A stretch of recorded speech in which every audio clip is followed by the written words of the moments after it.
Good morning and welcome, my dear students. I hope you all are fine. And I'm your Sanchita ma'am, and I will take your science in class 5. So, our first chapter is the circulatory system.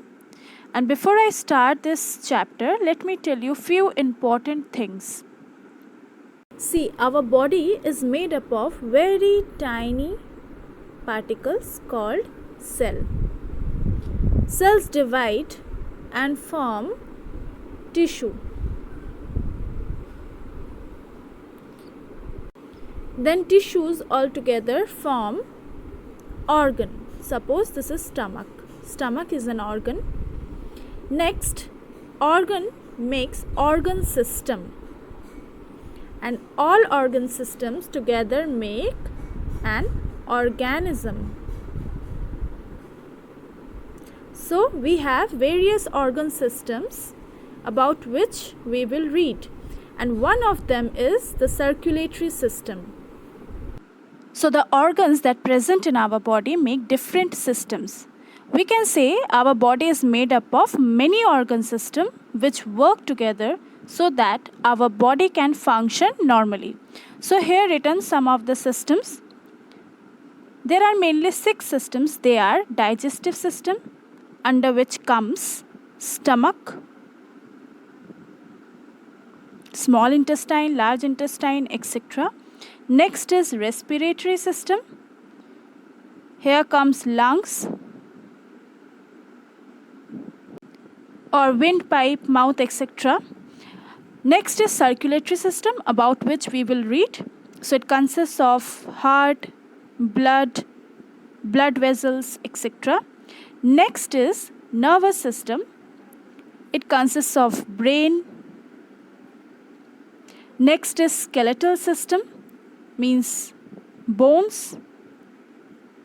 And the last one is excretory system, means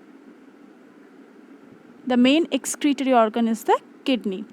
So, first of all, in this chapter, we will mainly read about circulatory system. The circulatory system. So now we already know what is organ system, right? Let's read the definition first. It is a group of organ system that coordinates with each other to carry out particular function. Means all the organs and their functions are very much important for normal functioning of the body. Here you can also see it's written cell. Then cell together makes tissue. Together, tissues together make organ, different organs, and at last organ make organ system. So, this organ system forms an organism. Now, let's see the definition of circulatory system. The organ system that helps in transportation of substances to and from various parts of the body is called the circulatory system. Circulatory system consists of heart, blood, and a network of blood vessels. So here you can see the red and blue one are the network of blood vessels that carry blood from heart to all parts of the body and from body again to the heart. Next, what is heart? See, human heart is like a muscular pump which forces blood throughout the body. So it works just like a pump to transfer blood to all parts of the body. It is located between 2 lungs in the chest cavity and slightly towards left. And your heart is as big as your fist. Next, human heart is 4-chambered. Upper 2 chambers are auricles and the lower 2 chambers are ventricles. In this image, you can see that the upper 2 chambers are called auricle. We also call it left atrium or right atrium, and the lower 2 chambers are called ventricle. So now we know the function of heart, that is to pump blood rich in oxygen, that is pure blood, to all parts of the body. Next, to receive carbon dioxide rich blood from body, that is impure blood. Then to pump impure blood to the lungs. See, what happens when we eat food? First, it goes from mouth into the stomach, then to the small intestine. So it is coming under digestive system. Then what happens? With the help of some chemicals or enzymes, which you will read in higher classes, they get absorbed. The food are broken down and get absorbed in the small intestine.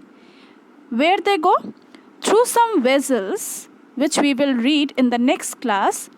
Through some vessels is just absorbed into the blood and transport to all parts of the body. So, blood carry some important nutrients and oxygen to all parts of the body. So, in circulatory system, we can say that blood carry oxygen and nutrients to all parts of the body. We also call it as oxygenated blood, and also removes waste products